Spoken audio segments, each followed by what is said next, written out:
In the name of Allah, the most gracious and the most merciful. Assalamu alaikum, dear viewers. Welcome to our today program. In this program, I want to tell you a short topic about sun. Do you know that the sun gave us light or dark? No. All of we know that the sun gave us light. It is a ball of fire, so it keeps us warm and gives us heat.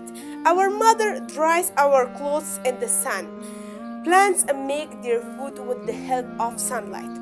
When the sun rises, it becomes day, and when it sets, it becomes night. The sun rises in the east and sets in the west. Every day morning, I look at the sun through my window. The sun rises early in the morning. I like a sunny day as I can play outside with my friends. If there is no sun, it will be dark everywhere. So everyone likes the sun very much. This is our today topic. Subscribe our YouTube channel. Have a good day.